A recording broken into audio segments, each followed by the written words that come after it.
चलिए मैं स्टार्ट जाएगा। Hello guys, welcome back my channel. स्वागत है आप सब लोगों का सुमन विलेज ब्लॉग में। कैसे हैं आप सब लोग? आशा करती हूँ कि आप लोग अच्छे होंगे। मैं भी बहुत अच्छी हूँ। तो आज का टॉपिक मैं कुछ खास लेकर आई हूँ। हर कोई अपना यूट्यूब की जर्नी बताता, तो मैं भी बता रही हूँ कि मैंने कैसे स्टार्ट किया, क्यों स्टार्ट किया, किसकी वजह से स्टार्ट किया और क्यों आई हूँ यूट्यूब पे। और सबसे पहले स्टार्ट होता है कहाँ से? जब मैं एक बार पहले यूट्यूब पे वीडियो तो सबको ही देखता था, मैं भी देखती थी। जैसे कि यूट्यूब पे मुझे ये नहीं पता था कि सब्सक्राइबर भी होते हैं, या सब्सक्राइब किसी चैनल को करके फिर उसके वीडियो आपके नोटिफिकेशन आपको मिलता रहता है सब्सक्राइब करने के बाद। मुझे नहीं पता था। एक वीडियो पे किसी ने बोला कि नीचे जो लाल कलर का बटन होता है उसको प्रेस करके सब्सक्राइब कर लो, जिससे कि वो जो भी वीडियो डालेगा उसकी नोटिफिकेशन आपको पहुँच जाएगी। तो बस मैंने ऐसा ही किया। तो फिर हाँ, मिलती रही फिर उस वीडियो की नोटिफिकेशन जो भी वीडियो डालते थे। और एक वीडियो फिर मैंने और देखा जिसमें वो बता रही थी, मतलब लेडीज थी जो हाउसवाइफ थी, जो अपने घर का डेली रूटीन दिखाती थी। तो फिर उन्होंने अपनी फर्स्ट अर्निंग दिखाई। कम से कम 60 या 65 हज़ार रुपये थी उनकी फर्स्ट इनकम। और उनके अच्छे खासे व्यूज़ आ गए थे, अच्छे खासे उनका चैनल चल रहा था।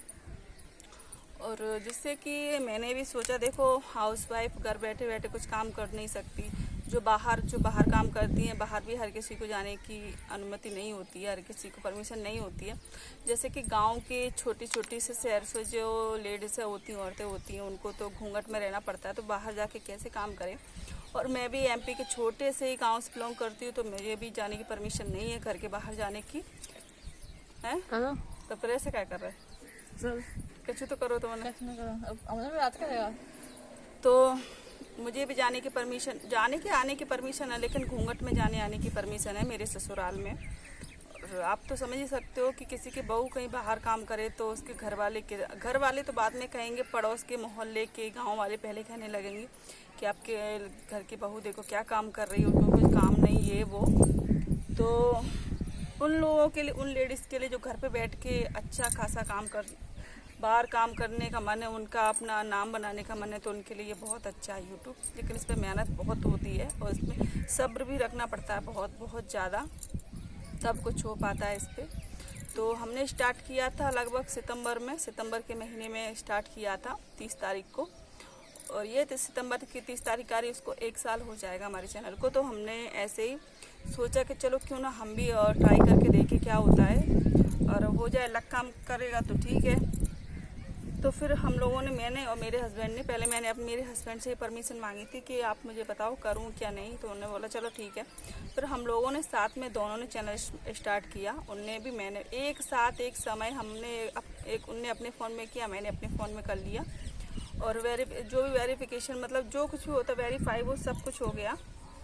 और उसके बाद 4 से 5 महीने तो मुझे यही नहीं पता था कि किस टॉपिक पे वीडियो बनाएं हम और क्या डालें। तो जैसा भी वीडियो बनता था हमसे हम डाल देते थे, मुझे कुछ समझ नहीं आता। मतलब 4-5 महीने तो मेरे ऐसे ही बिगड़ गए, मुझे कुछ ज़्यादा नॉलेज नहीं था। और एडिटिंग कैसे करें उससे शुरुआत में कुछ पता नहीं होता। और जिस तरीके से मैं अभी कैमरे के सामने बोल रही हूँ, पहले तो मुझे बोलना भी नहीं आता था कि क्या बोलूँ। सोच लेती थी, फिर बोलती थी, फिर कैमरा बंद करती थी, फिर सोचती थी, फिर कैमरा बंद करती थी। इस तरीके से मैं पहले बनाती थी, लेकिन अभी तो ऐसा नहीं है, क्योंकि अपन लोग कोई भी काम करने लगे तो उसकी नॉलेज थोड़ी थोड़ी हो जाती है। तो फिर मैंने स्टार्ट कर लिया चैनल। उसके बाद मैंने काइन मास्टर से एडिटिंग करना शुरू किया, उसके एक एक चीज़ बारीकी से सीखी, तब मुझे समझ आया। फिर एडिटिंग भी करनी सीख गई फिर मैं। और फिर उसके बाद जो क्राइटेरिया कंप्लीट करना होता है हमको, जैसे कि 1000 सब्सक्राइबर पूरे करने होते हैं, 4000 वॉच टाइम कंप्लीट करना होता है, वो भी बहुत ज़्यादा टाइम लग जाता है, वो भी 1 साल के अंदर करना होता है। अगर 1 साल में नहीं होता तो कोई बात नहीं, दूसरे साल में भी कर सकते, लेकिन अच्छा होता है जितनी जल्दी हो जाए। तो मेरा कंप्लीट हो चुका है। फिर मैंने मोनेटाइजेशन के लिए अप्लाई कर दिया, तो मोनेटाइजेशन हमारा ऑन होके आ गया। वो भी किस दिन, आप लोगों को पता, रक्षाबंधन के दिन 2 खुशियाँ हैं हमारे यहाँ। रक्षाबंधन भी आए और इतने सालों के बाद हमने पहली बार, जब से मेरी शादी हुई है, उसके शादी के बाद हमने ये पहला रक्षाबंधन यहाँ पे मनाया अपने गांव में, लॉकडाउन की वजह से। और हम सूरत में रहते थे, गुजरात में, तो अभी लॉकडाउन लगा है, कोरोना बहुत ज़्यादा बीमारी फैल रही है, तो हम लोग वहाँ से गांव में आ गए।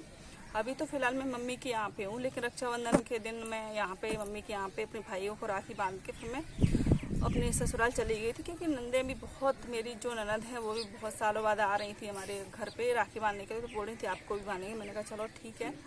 तो उसी दिन हमारा मोनेटाइजेशन ऑन होके आ गया था। फिर उसके बाद भी बहुत कुछ अभी बाकी है। मोनेटाइजेशन ऑन हो गया तो क्या हुआ, अभी तो मेरे अच्छे खासे व्यूज़ नहीं आ रहे, मतलब थोड़े बहुत ही आ रहे, लेकिन मुझे पता है कि आएंगे, आज नहीं तो कल। अभी तो मुझे मेहनत करनी है, मैं मेहनत करूँगी और आशा करती हूँ कि आप लोग भी मुझे सपोर्ट करेंगे, आपके बिना कुछ भी नहीं है। और फिर उसके बाद अभी तो $10 कंप्लीट करना है, $10 कंप्लीट हो जाएंगे, फिर उसके बाद पिन के लिए अप्लाई करना पड़ता है। फिर पिन का टेंशन रहता है, जब तक घर पे जिस तरीके से मोनेटाइजेशन ऑन होके नहीं आता तब तक टेंशन लगी रहती है, वैसे पिन की कि आता है कि नहीं आता, कैसे आता है। पहली बार अपन कोई भी काम करे तो टेंशन तो लगी होती है। तो फिर जब वो आ जाएगा फिर उसके बाद क्या, जो अपना क्या कहते हैं वैसे, जो आधार कार्ड होता है या फिर कुछ मतलब स्विफ्ट कोड नहीं तो पैन वैन कार्ड होता है, तो उसमें भी एक यूट्यूबर ने गलती कर दी थी। अपना एक ही एड्रेस या प्रूफ कुछ मांगती है, तो उनमें भरने में उन्होंने गड़बड़ कर दी, तो उनका चैनल मोनेटाइजेशन नहीं हुआ था। फिर हो गया था, शायद बंद कर दिया गया था, फिर तो वो भी डिसेबल हो गया, मोनेटाइजेशन डिसेबल कर दिया गया था उनका। तो बहुत टेंशन होती है, इसलिए एक एक चीज़, एक एक स्टेप, मतलब बोलते ना कि एक एक कदम बस फूक के रखो, बस वही है।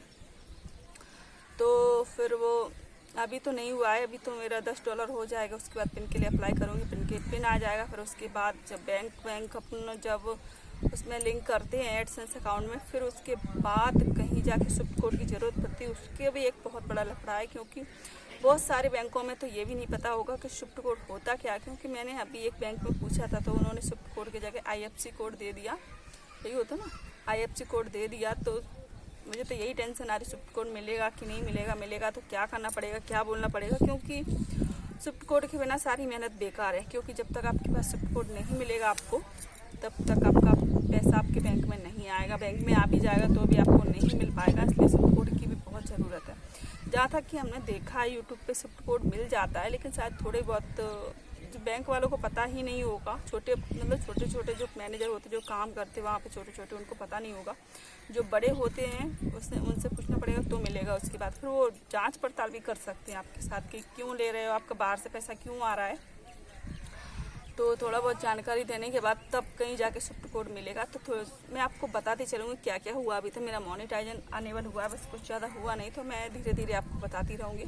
तो आप मेरा वीडियो देखते रहिए लास्ट तक। ब्लॉग आपको पसंद आते तो प्लीज़ लाइक शेयर कमेंट किया करो। आप सब्सक्राइब नहीं करते, बस देख के चले जाते। मैंने देखा है कि मेरे जो व्यूज़ आते हैं वो सब्सक्राइबर से कम आते हैं, जो सब्सक्राइबर करके नहीं रखा उनसे ज़्यादा आते। तो प्लीज़ आप लोग अगर मेरे ब्लॉग देखते हो तो चैनल को सब्सक्राइब करके बेल आइकन प्रेस कर लेना, जिससे कि मैं जो भी वीडियो डालूंगी उसकी नोटिफिकेशन आपको पहुंच जाएगी। तो अगर आपको मेरे वीडियो पसंद आए तो लाइक शेयर कमेंट करना। बस आज मैंने यही बताया है कि मैं यूट्यूब पे क्यों आई, कैसे आई, बस थोड़े बहुत सपने लेकर आई हूँ, सोच रही हूँ बस पूरे हो जाए। तो बस आज का वीडियो मेरा यूट्यूब की जर्नी, हाँ बस यही थी मेरी यूट्यूब की जर्नी। अभी तो बहुत कुछ बाकी है, धीरे धीरे आपको सब बताऊंगी, लेकिन आज फिलहाल इतना ही। मिलती हूँ नेक्स्ट वीडियो में, तब तक के लिए बाय।